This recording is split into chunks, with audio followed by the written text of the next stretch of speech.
জানো তো বন্ধুরা, আমরা না দুজনেই ঘুরতে যেতে বেশ পছন্দ করি।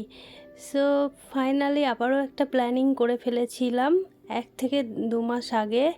এম, দীঘা যাব বলে তো টিকিট কেটে নিয়েছিলাম 1-2 মাস আগেই। তারপরে ফাইনালি সেই দিনটা চলে এলো, দেখতে পাচ্ছ এই যে ট্রলি ট্রলি রেডি রেডি হয়ে গেছি। আমরা সকলে বেরিয়ে পড়লাম ঘুরতে যাওয়ার জন্য। এই যে রাত্রি 12টা-12:30 নাগাদ ট্রেনে গিয়েছিলাম আমরা। তো যাওয়ার জন্য প্ল্যাটফর্মে যাবো, এই জন্য এখন টোটো করে যাচ্ছি রাস্তা দিয়ে। দেখো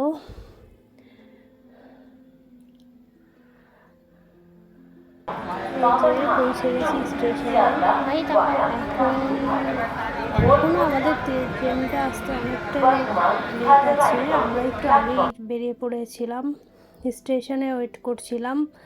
দেখো চারিদিকটা কত সুন্দর, আমাদের মালদা টাউন স্টেশন। যদিও সমস্ত ভিডিও করিনি, কিছু কিছু ভিডিও ক্লিপ নিয়েছি, সেগুলোই তোমাদের সঙ্গে শেয়ার করছি।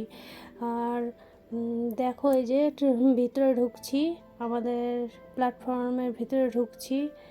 মালদা টাউন স্টেশনটা আগের তুলনায় এখন খুব খুব সুন্দর করেছে। তোমরা যদি কেউ মালদার বাইরে থেকে আসো, দেখবে আমাদের মালদা স্টেশনটা খুব সুন্দর লাগবে তোমাদেরও, আশা করি। তারপরে এই যে মেয়েকে একটু বলছিলাম দাঁড়া ওখানে একটু ছবি টবি তুলে নিই, তুলছিলাম। তারপরে এই দেখো আমিও একটু ভিডিও করে নিয়েছিলাম।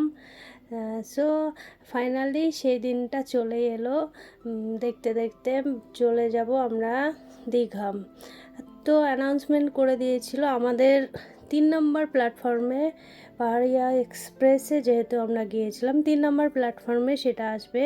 সো আমাদেরকে আবার আর ওপর দিয়ে ওপারে যেতে হবে, কারণ 3 নম্বর প্ল্যাটফর্মটা সিঁড়ি দিয়ে যেয়ে ওপারেই ছিল।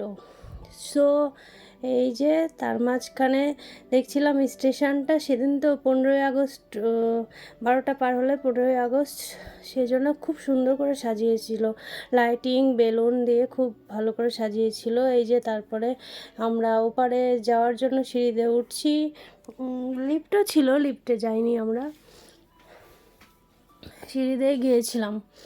এই যে তারপরে একটু উপরে দাঁড়িয়েছিলাম, কনফার্ম হয়ে গেলে তারপরে আমরা নিচে নেমেছিলাম। 3 নম্বরেই এসেছিল আমাদের ট্রেনটা। উপরে দাঁড়িয়ে কিছু ছবি আর মাহির ভিডিও করে নিয়েছিলাম। এই দেখো এই যে ছবি তুলে নিয়েছিলাম। তো চলো নেক্সট ভিডিওতে দেখাবো আমরা কিভাবে দীঘাতে গেলাম। টাটা।